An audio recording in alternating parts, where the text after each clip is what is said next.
sempre bem. Aleluia.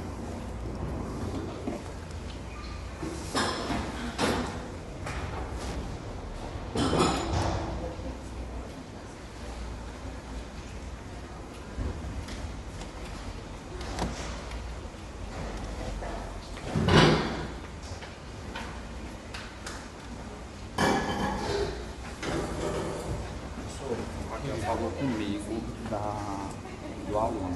Do Ela quê? tá querendo fazer do aulão da LAC. Sim. Ela pediu para conversar com o senhor, para ver como é que vai ficar a questão de pontuação, para poder divulgar para o pessoal. Sabe ler, viu? Hã? Deixa eu ver esse troço aqui. Deixa eu ver. Já está ligado na tomada? Tá aqui, ó. Aqui. Foi? Foi, não foi? Eu achei que Foi. Olha aí. Aqui foi também. Foi agora. quis virar aí, né? O que tava virado, hein? Pra escolher essa ali. Ah, é? Ô, beleza! Foi bem cheirosinho ali agora.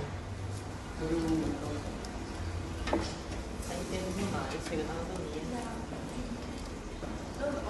Ô, beleza! Teve um dia que o laboratório estava numa bagaceira, uma bota de corpo. Foi no dia da mostra, não? Não, foi depois. Qual hora que vocês fizeram a avaliação? Não, é segunda-feira. Né? Vamos começar de novo.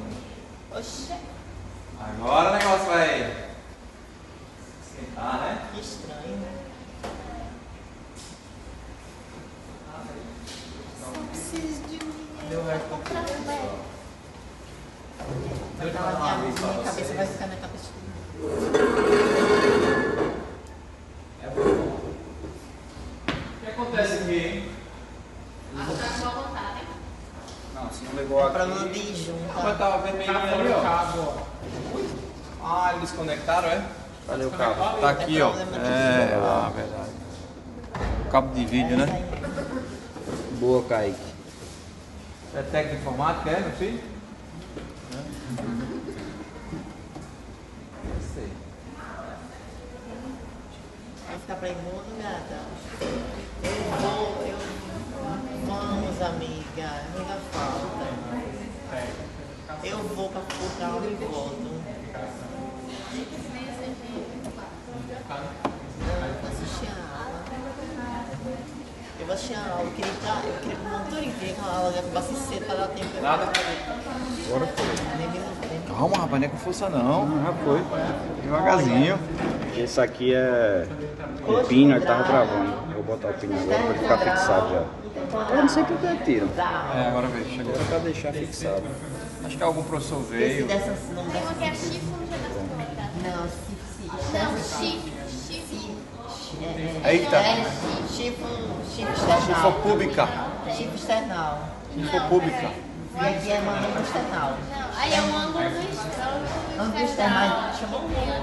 Aí diminuir. manobra lá em cima. Manobro é toda essa região aqui, ó. Aí o ângulo lá em cima da segunda costela. Essa aqui, ó. Esse aqui é o ângulo externo, mas chama sífise. Manobra external. Passada. Eu anotei como... E essa aqui é sífise chifre external. Ô, computadorzinho. É, né? Só geme na calça. E aqui é processo chifóide. Chifre, eu não tava lembrando. Você vai sentar aí? Vamos falar de um parasitol e as células. Pronto, estudei. Tudo que eu estudei. Eu também, eu fiz secretaria. Depois daí eu parei. Foi músculo. Você já foi músculo? Eu vi músculo, mas músculo e eu uma bosta a músculo deles. Aquela aula. Uma bosta. Ainda vou assistir. Ele só dá o da É pra frente. Pra frente. Ele só dá o da respiração, né, amiga? Aí vai meio que É, gravar.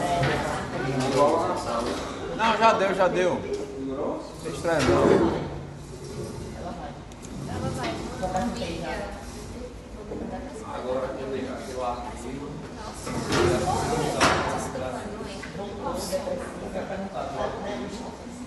Olha essa aqui.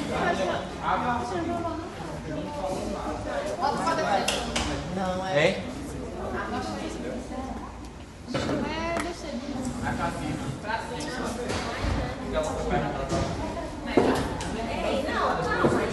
Rapaz, eu tô ceguinho, não tô enxergando é nada aqui.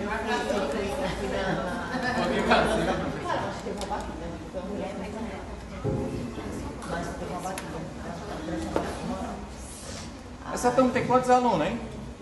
Isso aí, pouquinho. Depende do dia. Vou fazer a chamada hoje. Ó, é só iniciar. Mas não pode tirar, você quer o quê? Então, acho que não. Só fecha porque às vezes ele vai dar um arquivo, ela não fecha. É abdômen, né? Isso aí, sim. Aí eu já ganhei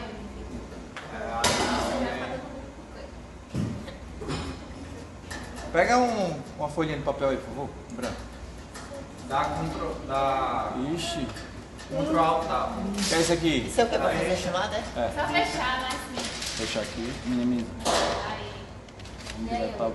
Vai aqui. É pra gente passar escrevendo o nome? É? Posso? Ah não, abdômen. Abriu? Tá aberto. Então dá de Alt Tab. Isso aqui é o quê? O quê? Dia 16. Cadê o iniciar? F5. Aí, pronto. Vamos ver se dá certo.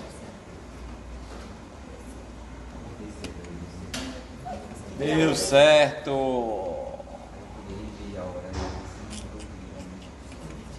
Vou fazer uma chamadinha aqui, viu? 16. A galera tá brincando de fogo. Aí não reclama, aí a prova é difícil, aí reclama da vida. Aí fica em carga especial.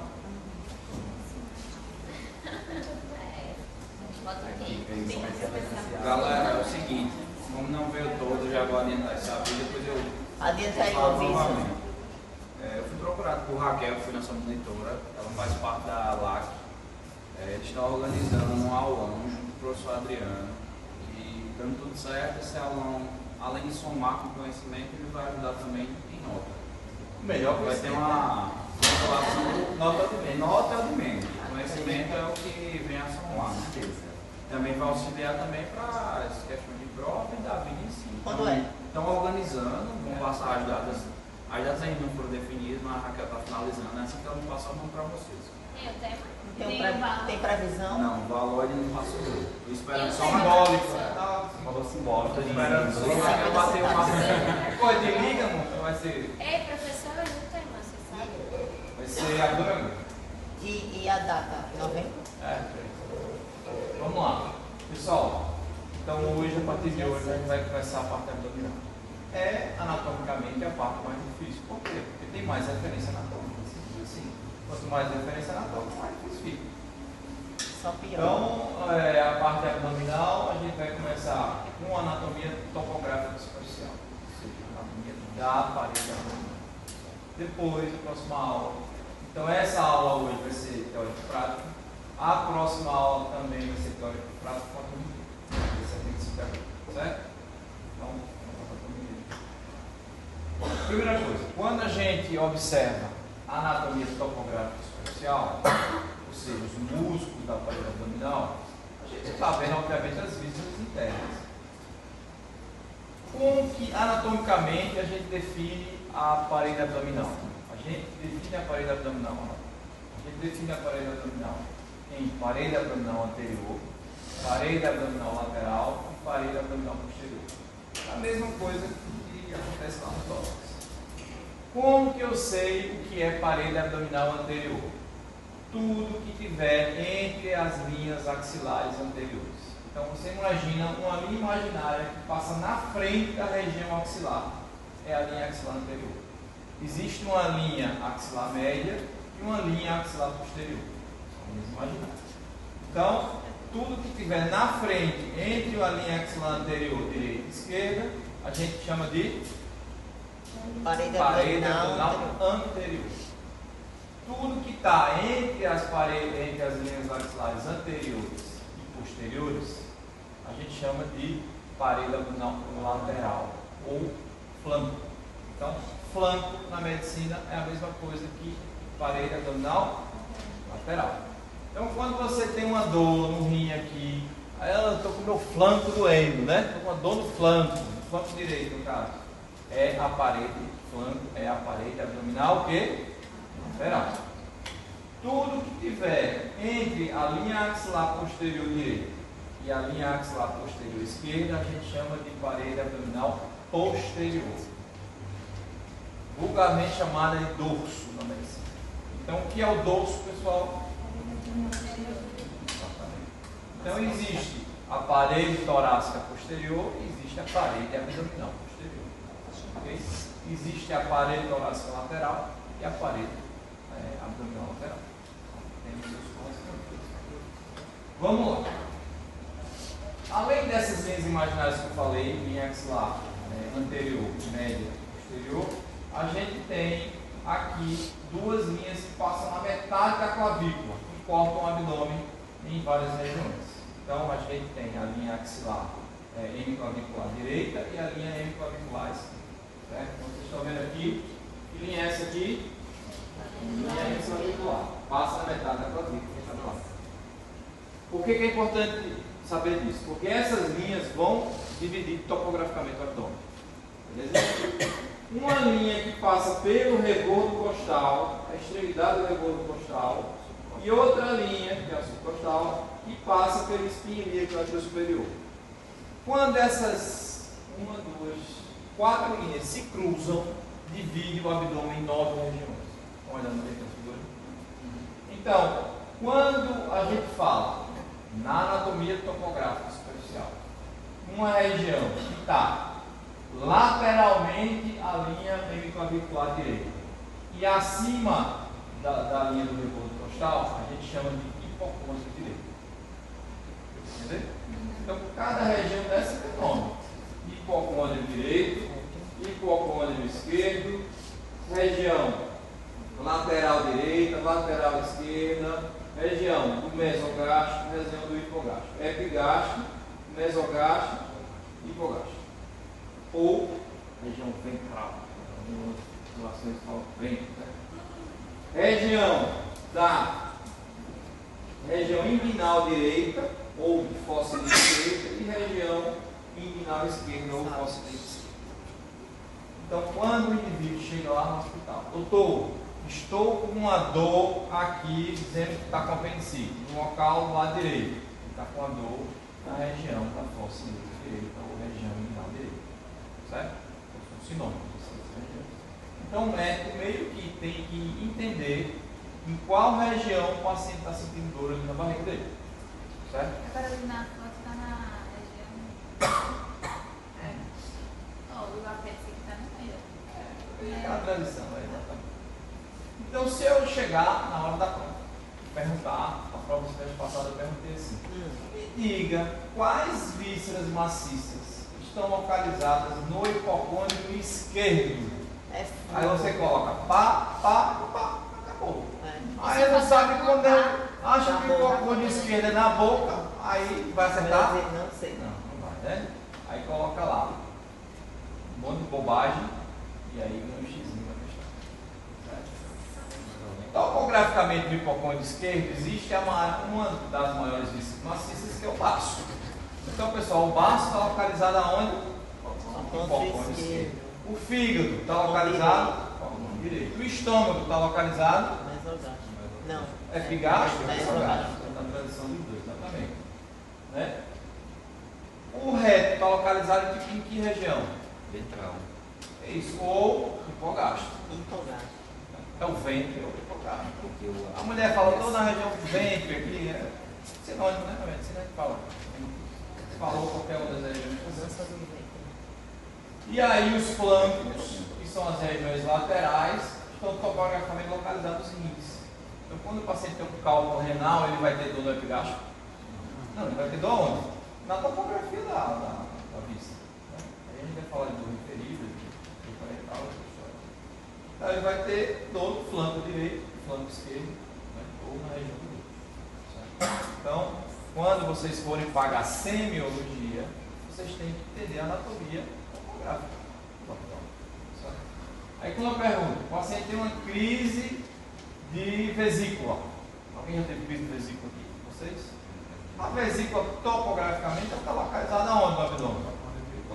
Na transição de hipocôndrio direito com a região epigástica. Então, a maioria das pessoas sente dor de hipocôndrio direito e algumas pessoas sentem dor de epigástica. É a topografia da vesícula biliar. Então, o médico tem a noção anatômica para, obviamente, fazer diagnóstico, né? De acordo com a semiologia de cada um. Beleza? Alguma dúvida relacionada a isso? Essas linhas imaginárias? Então, ninguém tem dúvida, né? Lá em cima. Se eu perguntar, acima do plano subcostal, que regiões, né, podem ser acometidas? Você vai dizer, hipocôndrio esquerdo, hipocôndrio direito e epigástica. Potências regiões abdominais. Onde que acaba o abdômen e começa o tórax? Rebordo costal. Então, o rebordo costal é a transição do tórax com o abdômen. Mas, professor, você não falou lá que o diafragma ele sobe até o quarto espaço intercostal e ele desce até a cicatriz umbilical? Não falei isso? Esse é exemplo. O diafragma, durante a respiração forçada e expiração forçada, ele sobe até o quarto e desce até a cicatriz umbilical. Então, essa zona de transição entre o tórax e o abdômen, a gente chama de transição tóraco-abdominal. O fígado fica na transição. Transição tóraco-abdominal, anatomicamente falando, certo? Transição tóraco-abdominal. Por quê? Porque o diafragma ele é dinâmico, ele sobe e desce. O paciente tem uma pneumonia de base direita. Pode ser que ele sinta uma dor abdominal? Sim. Aí a dor abdominal vai ser aonde? O paciente tem uma pneumonia de base à esquerda. Aí vai ter dor abdominal? Vai ser dor aqui. Pneumonia de base. Às vezes, essas vísceras, elas podem dar dor distante do órgão. Por exemplo, o apêndice, a origem embrionária do apêndice é no intestino médio. Aí ele roda na embriologia e vai lá para baixo. Aí quando o paciente começa a ter inflamação do apêndice, ele sente dor na fossa ilíaca direita? Não, ele sente dor na região do mesogástrico. Por quê? Porque a origem embrionária das fibras aferentes, então vem lá da embriologia, diz que a origem dessas fibras é na região mesogástrica. Aí quando o apêndice inflama, o paciente vai chegar no hospital e vai dizer que tem dor aqui, vai dizer que tem dor aqui. Aí confunde com o médico, pensa que ele está com a dor de estômago. Dá um buscopan para ele e manda para casa. Mas na verdade ele está com um início do apêndice. Isso é por causa de quê mesmo? Você disse? Pela origem aferente das fibras nervosas do periósteo. Né? Ele rodou na embriologia e desceu. Exemplo. Quando o paciente tem uma cólica, qualquer um de nós, na região do hipogastro, você pensa em intestino delgado ou intestino grosso? Grosso. Né? Você pensa em reto. Se o paciente tiver um tumor obstrutivo aqui, ó, no ângulo transverso do colo, ele tem um tumor que obstrui aqui, ele vai sentir dor aonde? Não, ele vai sentir dor no hipogastro. O calo das fibras? Exatamente. E aí é uma outra história que a gente vai contar para vocês no outro vídeo. Você entender? É tipo a questão do infarto, o cara sente Exatamente. A dor referida do infarto é na mandíbula, no pescoço e no ombro. Mandíbula, pescoço e ombro esquerdo. Porque as fibras nervosas do coração vieram naquela topografia ali, na embriologia. Então o paciente tem uma dor, um tumor obstrutivo do colo transverso, ele vai sentir dor aqui. Doutor, estou com dor no meu baixo ventre. Não é a dor aqui. Então o nome disso na medicina a gente chama de dor referida. É a dor daquele órgão distante da topografia dele. Quando o paciente tem um infarto esplênico, o baço, ele sofre um processo de embolia, ele começa a ter uma isquemia, aí o paciente, doutor, eu estou com uma dor no ombro esquerdo. É o sinal de Lafon. Então a dor no ombro esquerdo é uma dor referida da inflamação do baço. Já na mesma coisa, o fígado, quando ele inflama, o paciente tem uma hepatite, aí o paciente, doutor, estou com dor no ombro direito. Ele não disse que estou com dor no ombro direito. É a dor referida do fígado, é no ombro direito, é o sinal do sinal ombro. Você mais ou menos para entender? Mas assim, sempre vai ser referida ou não? Então, nem sempre. No início, qualquer processo inflamatório, qualquer víscera maciça ou víscera oca, qual é a diferença de uma víscera maciça para uma víscera oca? O nome já está dizendo. Maciça é totalmente preenchida, ela é homogênea. E a víscera oca ela é um tubo. Né? Então, o esôfago é uma víscera maciça ou oca? O estômago, o intestino grosso, o reto, o delgado, a vesícula biliar. É uma víscera oca.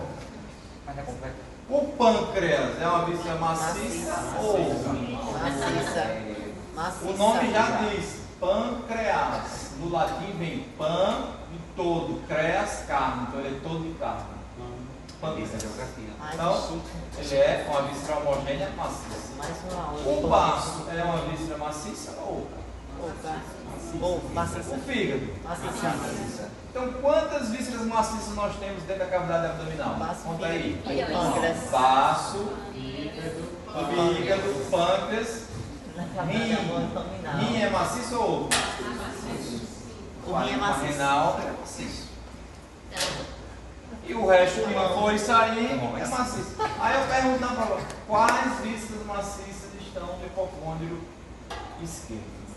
Aí o indivíduo, aí o coleguinha vai colocar o intestino delgado, o estômago, o bababá. Aí o professor faz. Aqui esqueceu do maciço, professor. Já desatento. Porque o indivíduo não sabe o que é maciço e o que é oco, ele tem que repetir CAC, né? Tem que voltar para aprender o que é. Mas tem coisa que é básica. Aí se a pessoa não estudou, não sabe, é difícil, né? Então, vocês estão vendo aqui, por transparência, que a gente tem, ó, estômago. O estômago está em topografia aqui, ó, o estômago. É epigastro. A maioria do estômago está na região epigástica. Já o duodeno, ó, ele sai a primeira porção, a segunda porção, ele está na região epigástica, depois ele vai para a região terceira, quarta porção, na região do mesocastro. O pâncreas está na transição entre epigastro e mesocastro. Então, Aí, por exemplo, Podia botar um bolão na frente eu dele. falo prova, pessoal, para exemplificar. Não estou pensando em prova, não. Porque Não, vocês mas entendam. Mas a gente tá, professor. A gente bota na transição entre um e outro. Não, se eu pedir quais Ah, não vou pedir.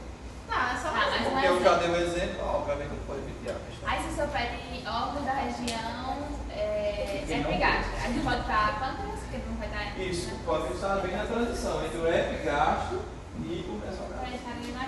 Tanto que o paciente que tem uma pancreatite aguda, ele fala, doutor, estou com uma dor que irradia da região do mesogastro para laterais, que é a origem embrionária do pâncreas.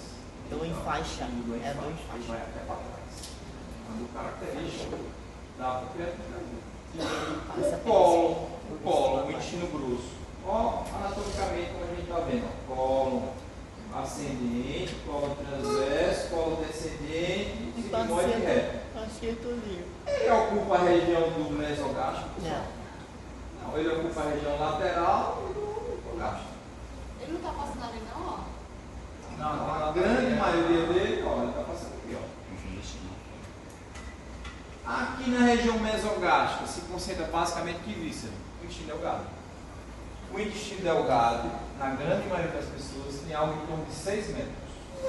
6 metros enrolado e novelado lá dentro da região abdominal. Qual a topografia do intestino delgado aí que não está mostrando? Mesogástrico. O intestino delgado ocupa toda essa região aqui. Então, quando o indivíduo tem uma gastroenterocolite, tem uma diarreia, ele vai sentir dor aonde? No mesogástrico. Vai ter cólica na região mesogástrica. Então, como é que o médico sabe definir se a cólica é do intestino grosso ou do intestino delgado?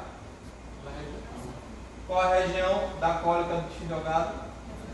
E do intestino grosso? Hipogástrico. O paciente vai sentir cólica no hipogástrico. Então, quando você está com a cólica aqui embaixo, no caso de uma mulher, tem duas opções. Ou é intestino grosso ou é o quê? Intestinal, ou é o útero que está ali na região pélvica. Mas o grosso não está pegando todas essas laterais? Tá. Mas a dor é do hipogástrico. Pela origem embrionária das fibras aferentes do intestino. É fácil, mas é difícil, mas é fácil. É uma descida, porque a gente faz tanta força para desenvolver o primeiro, né? Só o que você tinha falado anteriormente. Bota isso ali na na descrição. É, a transição, de uma região para outra. Que é o delgado. Então eu posso falar que o início do delgado está na transição do líquido para o médio. Acho que tem algumas vistas que você não tem dúvida. No hipocampo direito, o que você tem lá, maciça? Só tem o fígado? Tem outro? Não. Maciça. Não tem como inventar outra vista. Fígado. Víscera maciça que está no hipocampo esquerdo. Baço. Víscera maciça que está nos flancos, direito e esquerdo. É o rim. Sim. E o pâncreas ocupa a região do mesogástrico com o epigástrico. Então, no caso, não coloca um intestino grosso nas laterais. Mas a maciça. Mas é maciço. Ah, sim. Então. Mulher, vai. Aí eu vou repetindo. Não, mas Uma assim, coisa é víscera maciça, outra coisa é víscera outra. Não, eu sei, mas não em relação a massas, não. Mas em relação à região. Bom, então a gente viu que o abdômen tem 9 regiões topográficas superficiais. Ok? Sim, senhor.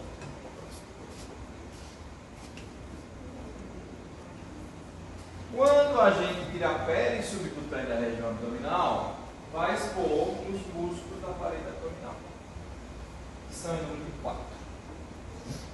Esse músculo mais na diagonal da parede abdominal, na linha mediana, é o músculo reto abdominal. E ele lá embaixo tem uma porçãozinha muscular que chama músculo piramidal. Vou estudar isso. Tá? Vocês percebem que esse músculo reto abdominal ele está preso, encapsulado numa fáscia, ó, que é a aponeurose do músculo reto abdominal. Lateralmente, na face anterolateral posterior do abdômen, a gente tem 3 músculos: o músculo transverso do abdômen, o músculo oblíquo interno e o músculo oblíquo externo. Na verdade, é o oblíquo externo, oblíquo interno e transverso. São 3 camadas de musculatura abdominal. Cada camada dessa tem uma função diferente. Então, se eu contraio o músculo reto abdominal, o que vai acontecer? Ou a flexão do tórax sobre a pelve, ou da pelve sobre o tórax. Então, ele encurta e aí, digamos assim, vai aproximando a pelve do tórax. Certo? Então, essa é a função da contração do músculo abdominal. Se eu contraio o músculo oblíquo externo do abdômen, que é esse músculo mais superficial, em direção distal, o que vai acontecer? Vou fazer uma rotação da pelve sobre o tórax. Então, pessoal, quando a gente está lá na academia e faz esse movimento aqui, ó, do braço direito indo em direção, ó, ao joelho esquerdo, eu estou contraindo quem? O oblíquo externo. Da mesma forma, se eu fizer o outro lado, eu estou contraindo o oblíquo interno, o externo de um lado e o oblíquo interno do outro. Certo? Então, o oblíquo cortou aqui o oblíquo externo, aí o oblíquo interno tem direção das fibras perpendiculares. Uma camada mais interna. E por último, a gente tem a camada mais interna, que é do músculo transverso do abdômen. Se ele está transversal, se ele contrair, vai acontecer o quê? O abdômen vai entrar. Né? Então, com todo mundo aí, sopra para fora, sopra o ar para fora. O abdômen contrai? Não, o abdômen contrai. Soprar. Sopra. Quem está contraindo aí? O músculo transverso do abdômen. Deu mais ou menos para entender? Respiração forçada. Perceberam ou não a contração abdominal quando você faz a expiração forçada? Ó, como contrai o abdômen. Por quê? Porque o transverso ele é como se fosse uma cinta que está apertando todas as vísceras intestinais, aumentando a pressão intraabdominal. Certo? Então, se você quiser contrair o músculo transverso, você tem que fazer esse movimento. Tanto que o professor da academia fala o seguinte: quem faz a academia aqui? Isso, contrai o teu abdômen na hora que for fazer um exercício, um agachamento, um leg press. Por que ele fala isso? Para justamente todas as vísceras abdominais ficarem contidas e você faz a força com a perna. Porque senão, se você não contrai o abdômen, o que acontece? Você faz a força com a perna e a tripoiada vai tender a sair. Aí tua barriga fica desse tamanho. Em vez de melhorar, vai piorar a estética abdominal. Então, quando for para a academia fazer leg press, tem que fazer o quê? Contrair o músculo transverso. Contrai o transverso e faz normalmente. Da mesma forma, como você for fazer um abdominal, você sopra, contrai o transverso e vai fazer. Vamos lá. Então aqui a gente está vendo subcutâneo. O subcutâneo na região abdominal ele tem duas camadas, uma lamelar e uma fibrosa, que chama de face de escarpa. É a face de Camper e escarpa. Depois, logo em seguida, tem a face do reto abdominal e musculatura nessa ordem, oblíquo externo, oblíquo interno e transverso abdominal. Ela é pelada aqui? Fibrosa. Os seus outros nomes. Sobrando comigo. Não, esses outros nomes aí dos caras. Os epônimos da medicina meio que a gente entrou em desuso, né? Mas quem quiser colocar, quem quiser colocar os epônimos, bem feito. É, diz aí. Camper e Scarpa. Fáscia de Camper e de Scarpa. Que na verdade não é fáscia, são partes do subcutâneo. A campa é a laminar e essa É interno. Então, o que é que vocês estão vendo aqui, pessoal, nessa foto? Foi tirada, vocês estão enxergando aí? Foi tirada aqui, ó, a fáscia, a bainha anterior do reto abdominal. E aí expôs todo o músculo do reto abdominal. Tem essas interseções tendíneas. Vocês já viram o fisiculturista, como ele tem os gominhos assim? Então cada gominho daquele é uma interseção tendínea do músculo. Certo? Então o músculo para a contração dele. Okay?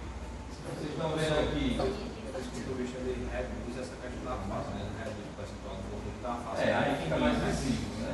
A musculatura mais hipertrofiada e fica mais visível.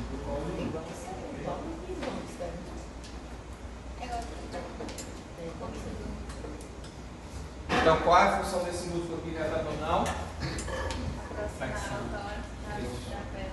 Ou a pelve do tórax ou o tórax da pelve. Ele também está relacionado à inspiração forçada, né? Não. Inspiração forçada ou transverso da pelve. Vai lá, vai. Vai na próxima. Mas o principal músculo é o músculo transverso. Quando você faz a inspiração forçada, os músculos mais internos contraem. Mais interno do abdômen e mais interno do tórax. Quem é o mais interno do abdômen?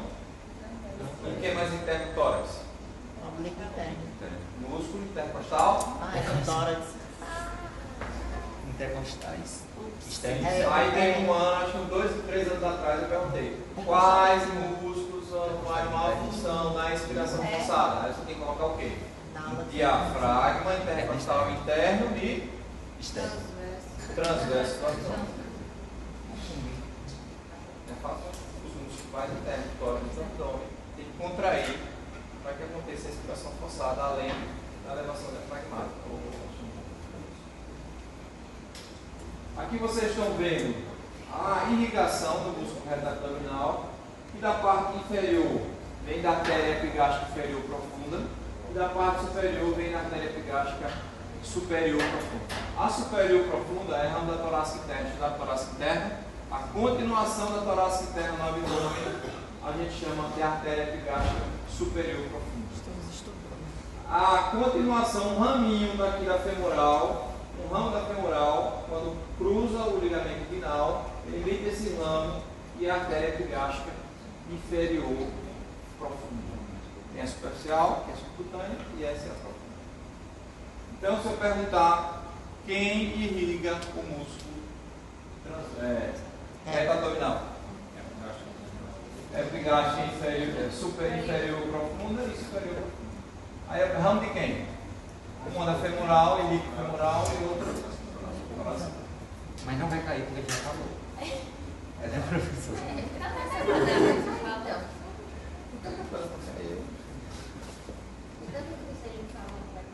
Bom, então vamos lá. É porque geralmente eu faço a mesma pergunta diferente. Aí vocês acham que é outra pergunta. Vamos lá, ó, essa figura aqui mostra bem quais são as camadas da parede abdominal. Primeira camada, quem é? É abdominal. Segunda camada, Oblíquo oblíquo externo do abdômen. Terceira camada. Oblíquo interno. Quarta camada. O transverso do abdômen. Olha a direção das fibras. Aqui, aqui Um pouco mais e aqui. Não é? É fácil esse negócio? Vai complicar já já. Ixi, não tô com fibra aqui. Precisa usar óculos. Tô precisando. Ó, fiz sanduíche, não tem isso não. Já Direção. pra não ir lá. Direção. Ah, Eita. É pó mais né? Pessoal, a anatomia da bainha do reto abdominal, que é a bainha do reto abdominal, aquela face que envolve os músculos reto abdominais na linha mediana, ela muda de acordo se tiver acima da cicatriz umbilical ou se tiver abaixo da cicatriz umbilical. O que, é que vocês estão vendo aqui? Nessa primeira imagem aqui, é um corte transverso da parede abdominal acima da cicatriz umbilical. E aí vocês estão vendo que a face do músculo oblíquo externo do abdômen vai passar anteriormente à bainha do reto, compondo a parte anterior da bainha do reto. O músculo oblíquo interno vai lançar um folheto que chama folheto anterior do músculo oblíquo interno, da face do músculo oblíquo interno. Já o folheto posterior ele vai passar por onde? Por trás. Aí eu pergunto para vocês. Acima da cicatriz umbilical, qual é a composição da bainha do reto? Vocês vão dizer o quê? Fáscia do músculo oblíquo externo, folheto anterior da fáscia do músculo oblíquo interno. Certo? Bainha posterior do reto, folheto posterior e o músculo transverso, a sua face, também passa por trás. Sendo que, além disso, a face endotorácica e o peritônio parietal. Aí eu pergunto para vocês. Acima da cicatriz umbilical, a bainha do reto, a posterior, é composta por quem? 4 elementos. Aí vocês vão dizer o quê? Folheto posterior da face do músculo oblíquo interno, fáscia do músculo transverso, fáscia endoabdominal, peritônio parietal. São 4 estruturas. 2 na frente, 4 atrás. Todo mundo viu isso, né? Agora olha essa mesma estrutura, bainha do reto, abaixo da cicatriz umbilical. Aí vocês estão vendo que todos os folhetos, ó, vão passar onde? Anterior, na frente. E atrás, o que é que tem? Face ainda abdominal, peritônio parietal. Por isso que as hérnias da parede abdominal, elas são mais comuns abaixo da cicatriz umbilical. Entendeu? Por quê? Porque existe uma fraqueza maior, anatomicamente, da cicatriz umbilical até a região inguinal. E na cicatriz umbilical, como é? Na cicatriz umbilical, aí é outra questão anatômica. Não dá para ver.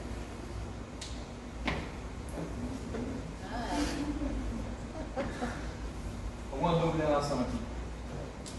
Eu não entendi muito esse primeiro. Tipo assim. Um vai por cima, um foi Eu entendi. Não, vai 2 por cima. Vai 2 para cima e 2 para baixo. Aqui, todo mundo para cima. Porque aqui o folheto do oblíquo interno, um anterior passa na frente, o posterior passa atrás. folheto Se se divide. Ah, E aqui o do transverso passa atrás. Aqui todo mundo passa na frente. e não se divide. Não se divide. Até o abdominal. Isso, até a cicatriz umbilical, daí para cima é assim, dali para baixo é assim. qual é essa altura e qual é a... Essa aqui é acima da cicatriz umbilical, essa aqui é abaixo da cicatriz umbilical. Do umbigo. do umbigo. Como é o nome do oblíquo externo? É folheto? Do oblíquo externo? Sim. Não, o músculo oblíquo externo tem a parte muscular, tem o ventre muscular e tem a fáscia, que é o folheto, né? Do músculo. Deu mais ou menos para entender? Aqui é só mostrando a vascularização. Ó, pessoal, a transição aqui, ó. Eu falei para você que aqui está passando metade na frente, metade atrás, e a partir daqui todo mundo na frente. E aqui só tem peritônio, fácil. É nível abdominal.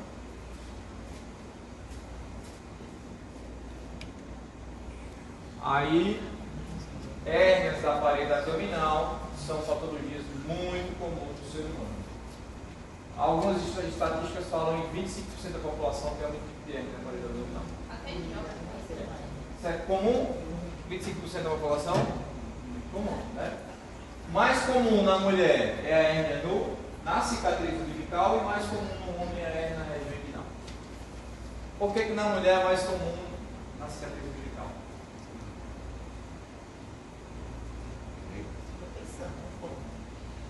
Pensa muito não?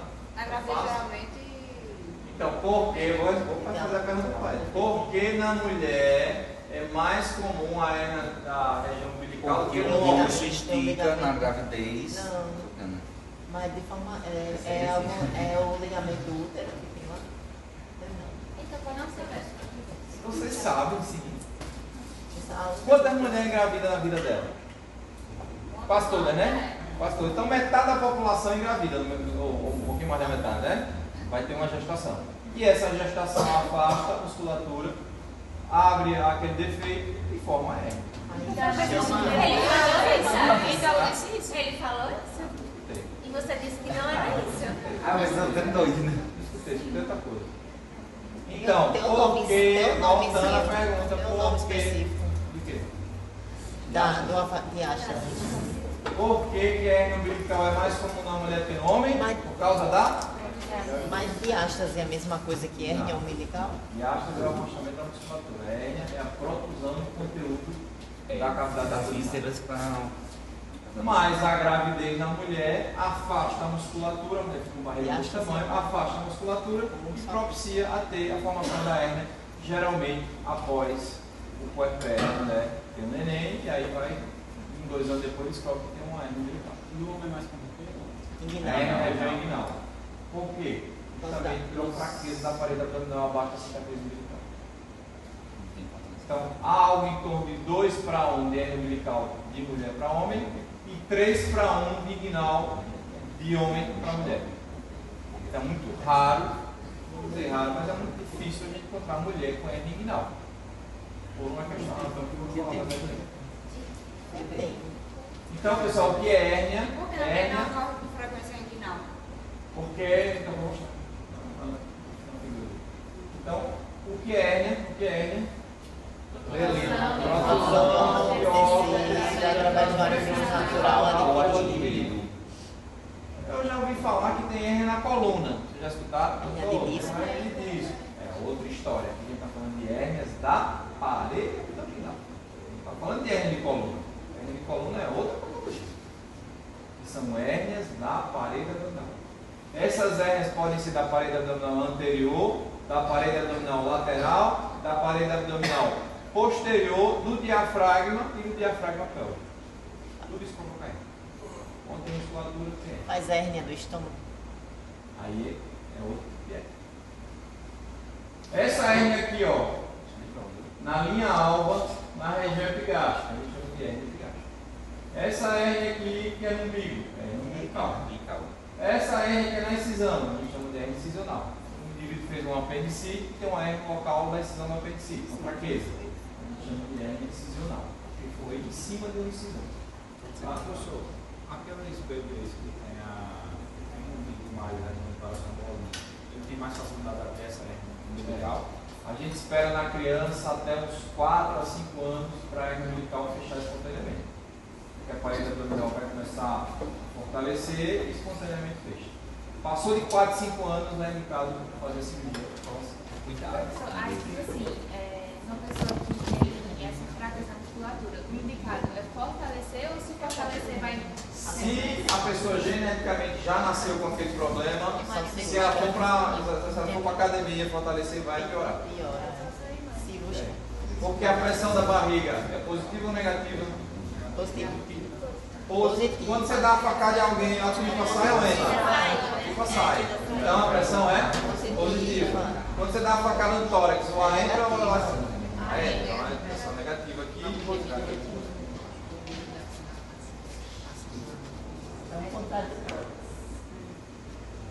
Então, na medicina existem vários tipos de hérnia, cada uma com uma nomenclatura diferente. Se é no canal inguinal, a gente chama de hérnia femoral. Se é na região inguinal, é inguinal, umbilical, epigástrica. Espígalo, que é na linha semilunar, anatomicamente tem essa linha aqui na lateral do abdômen, que é a linha de espígalo. Então, se tiver uma hérnia por ali, chama hérnia de espígalo. Peraí, se for no canal inguinal é femoral? Canal inguinal é inguinal. Se for no canal femoral, é hérnia femoral. É porque você vai falar do canal Tá. Tem hérnia adoidada aí. Isso aqui eu vou passar, não é o objetivo da aula de hoje, falar disso. Então, fatores adquiridos que levam às hérnias da parede abdominal. Primeiro, o aumento da pressão torácica. Professor, qualquer patologia que aumenta a pressão torácica aumenta o índice de hérnia? Aumenta. Então, o indivíduo que tosse 50 vezes, 60 vezes no dia, o que acontece com a pressão abdominal? Aumenta. O indivíduo que tem o DPOC, que é tabagista, que é constipado, ó, vai lá no banheiro. Quando o ser humano vai no banheiro, ele precisa fazer força. Vai exonerar as fezes. Não. Então, quem vai no banheiro fazer força, alguma coisa está errada. Ele é um indivíduo que trate sua constipação, aumente a ingestão de água, aumente a ingestão de fibra e vá no banheiro sem fazer força. Porque toda vez, se você for no banheiro fazer força para eliminar fezes, o que vai acontecer? O que vai acontecer? Uma hérnia na parede abdominal. Tranquilamente. É só você chegar aos seus 50, 60 anos fazendo força. Então, o ato de defecar, ele não é um ato de fazer esforço. Não é sentar na bacia e contrair o abdômen. Então, quem tem esse problema, já começa a se tratar. Faça academia, corra, beba bastante água e tem uma dieta adequada. Está errado. Ó, pessoal, prostatismo aumenta o índice de hérnia. Por que o prostatismo? O indivíduo já, o sexo masculino idoso, ele vai no banheiro fazer xixi, ele faz o quê? Força o xixi sair. Porque a próstata está fechando o canal da urina. E ele vai fazer xixi e fazer força. Aí, nesse fazer força, toma hérnia. E outra coisa, ó, a atividade laborativa que envolve levantamento de peso. Quem é que faz crossfit aqui? Crossfit. Ninguém faz crossfit? Levanta peso, pega o peso assim e faz, ó. Levantamento olímpico, né? Que chama? Aquilo ali, você é só fazer força na parede abdominal. Se você não tiver geneticamente um abdômen preparado, o que, é que vai acontecer? Vai, estourar uma hérnia ali rapidinho. É fortalecendo. Exatamente. Por isso que não adianta você é um indivíduo sedentário e vai fazer crossfit. Eu vejo os gordinhos fazendo crossfit. É para se lesionar. Primeiro ele vai para a academia, fortalece todo o corpo dele, fica bem saradinho, depois ele vai para o crossfit. Aí dá certo. Então os hormônios, testosterona, a mulher gestrinona, para ficar com a voz. Aí toma gestrinona. Oxandrolona altera a voz. Não. E o histórico genético familiar. E da pílula. Surtido. Vamos lá. O que é que vocês estão vendo aqui nessa mulher? O que é que vocês estão vendo aqui? Uma hérnia umbilical. Por que essa hérnia umbilical aconteceu? Gestação, afastou a musculatura do reto abdominal da linha média. Como é o nome disso? Diástase. Cadê? Diástase. Diastase, diástase é a separação da musculatura do reto abdominal. E provavelmente provocado por uma gestação. Barriga de chumbo também provoca isso. Vai ver o que eles vão com barriga desse tamanho? Aí vai provocar diástase. Como é que o médico corrige essa hérnia umbilical? É só dar o ponto da hérnia? Tem que corrigir a diástase e a hérnia. Aí são dois problemas. Bota uma tela e puxa. Isso. O médico tem que vir, ó, suturando o reto abdominal da linha média, ó. Fechar e aí coloca uma telinha aqui no meio e fecha o bico. Poder pode, mas não pode. Não abre não. Numa gestação, usar a abdominoplastia fecha, né? E depois de outra gestação. Você está dizendo a diástase ou a hérnia? As duas coisas, porque a hérnia também não gera devido à diástase. Se a mulher teve uma gestação e corrigiu isso cirurgicamente, é difícil ela ter outra hérnia umbilical ali em cima, porque a tela fecha. Ela pode ter outra diástase, outra hérnia não. Isso. A recidiva da hérnia é muito pequena. Isso é a recidiva da diástase. Tá? Vamos lá, como é que o cirurgião vai fazer o fechamento do apêndice tifoide ao pubis, da minha média? Como é que o quê? Como é que o médico vai fazer o fechamento do apêndice tifoide ao pubis? Eu iria colando. Um grampo não. É suturando. Aí tu vai fazer a incisão na mulher daqui para aqui? Não, lá embaixo, na cicatriz do quarto.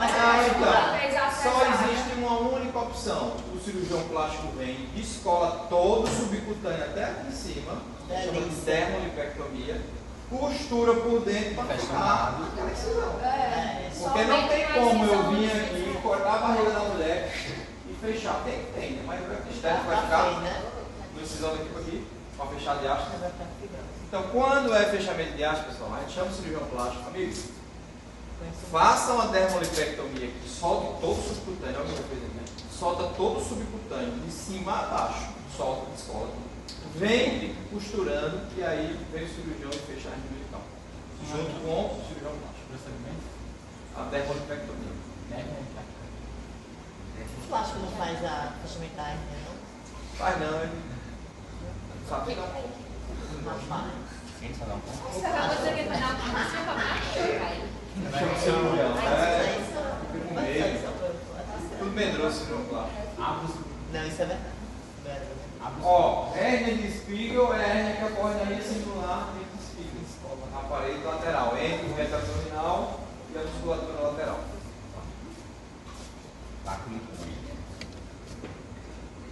Hérnias inguinais, mais comuns, 75 a 85% das hérnias.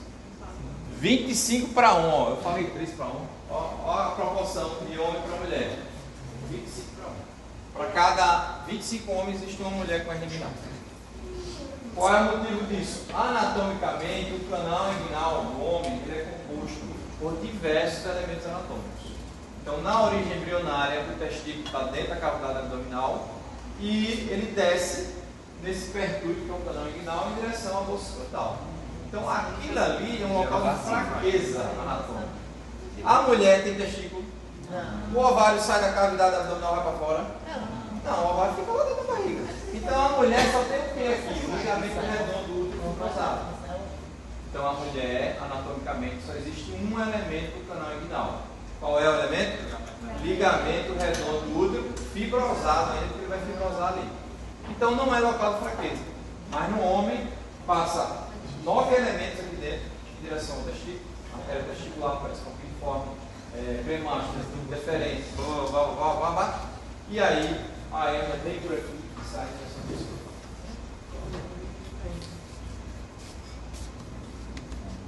Vamos lá. Isso aqui é a parede abdominal, tá, pessoal? Ó, o que é que vocês estão vendo aqui? O anel inguinal interno, aqui é o anel inguinal externo, tudo isso aqui é o canal inguinal, entre o anel inguinal externo e interno, e todos os elementos do cordão espermático vão passar dentro da barriga para a região da bolsa escrotal. Então, aqui que acontece a hérnia, tanto aqui como em direção à bolsa escrotal. Então, a hérnia do olho pode ser direta ou indireta. Indireta quando vai para a bolsa escrotal e direta quando ela abaula a região inferior da parede abdominal. São dois tipos de hérnia. Certo? Direta e indireta. Vai para a bolsa escrotal? Indireta, bolsa escrotal, direta na parte inferior da parede abdominal.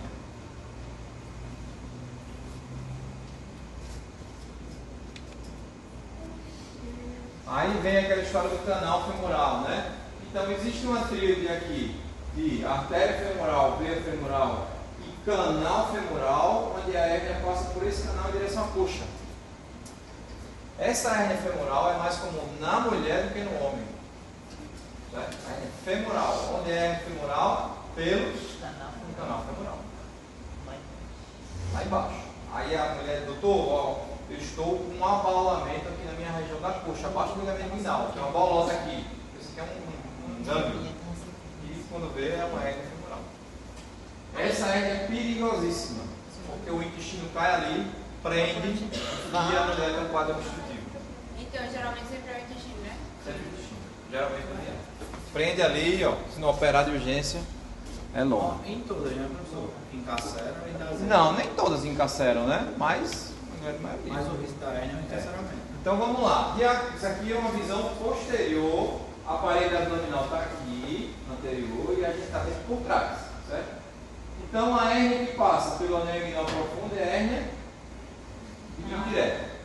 Hérnia inguinal indireta. A hérnia que passa lateral aos vasos epigásticos é a hérnia inguinal indireta. E a hérnia que passa pelo canal femoral é a hérnia femoral. Então, só nessa topografia aí tem 3 hérnias. Repete a área direta e indireta, por favor. Direta passa pelo parede abdominal.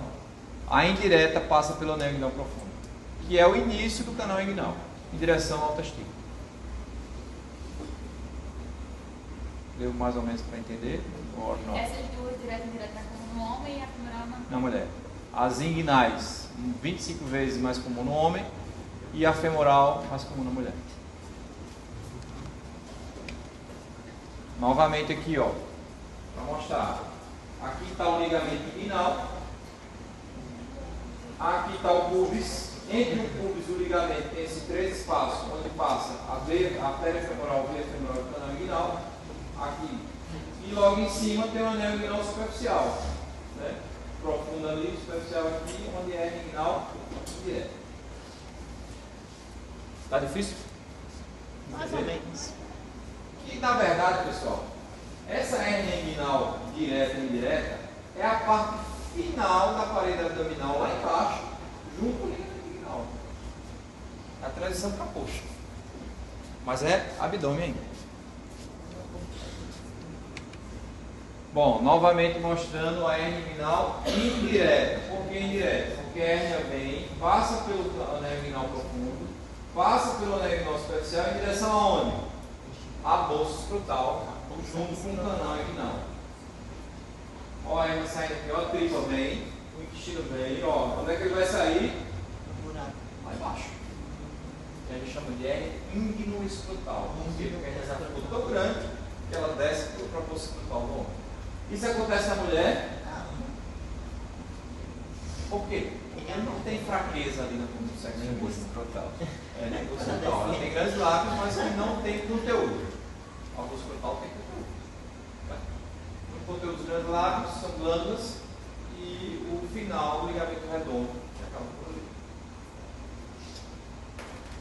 Dúvidas?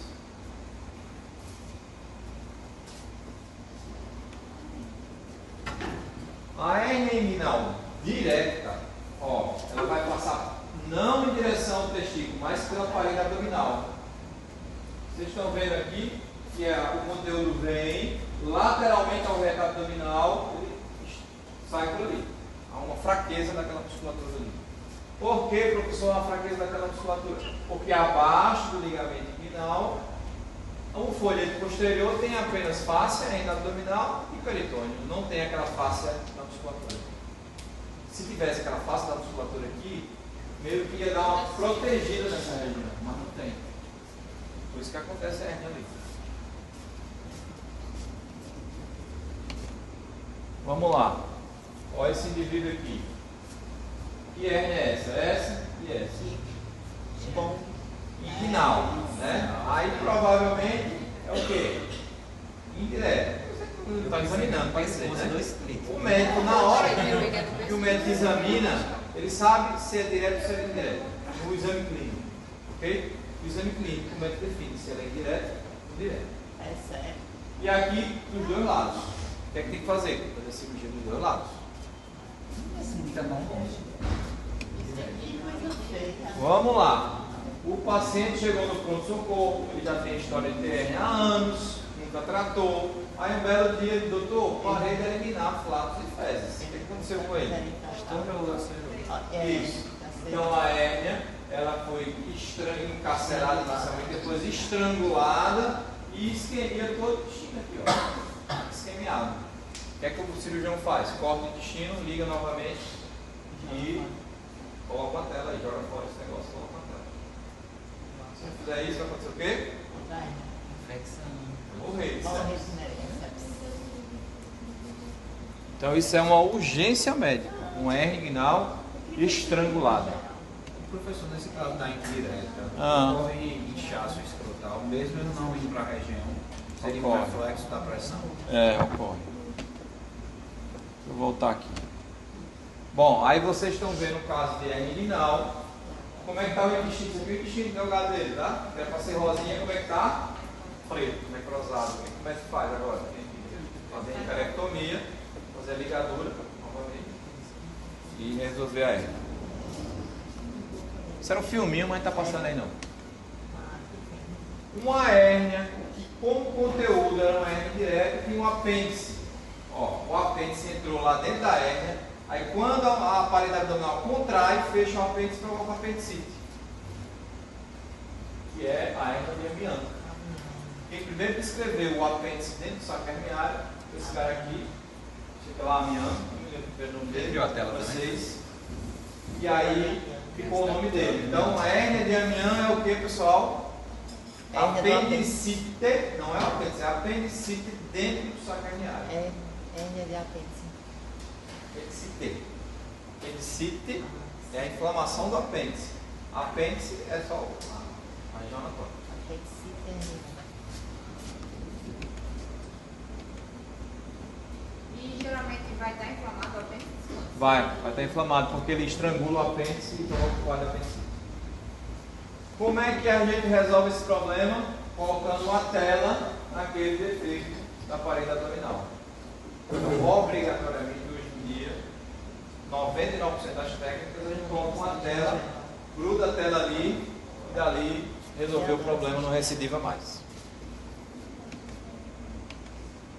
Naquela topografia anatômica. Então aqui, uma grande hérnia íngno escrotal. O que é escrotal? Porque foi desceu para o escrotal. Qual o conteúdo aqui, pessoal? Intestino. Na maioria das vezes intestino. Pode ter seco, pode ter bexiga, pode ter outras coisas aí dentro? Pode. Mas na maioria das vezes intestino. E aí depois que o médico resolve, como é que fica o escrotal? Puxa. Aí tem que fazer o quê? Tem que fazer uma escrotoplastia para poder resolver esse problema. Diretar o testículo, professor. Aí? Diretar o testículo também. Não, é só tirar. Não ficou excesso de pele? Ah, sim. Quando a mulher tem a gestação, não ficou excesso de pele, não tinha estria. Pensei que tirava o bicho assim, que... Ah, vai lá, vai. Aí fica o homem com o escrotal lá embaixo, porque ele não resolveu isso logo. Aí tem que fazer um escrotoplastia. Um negócio pendurado lá. É problema, né? Os homens não querem se curar, se resolver o problema deles. Bom, o principal era isso aí. Vamos ali para a anatomia. Nossa Senhora. É apêndice, próximo aula é apendicite aguda. E se der tempo, eu vou fazer colestite aguda ainda.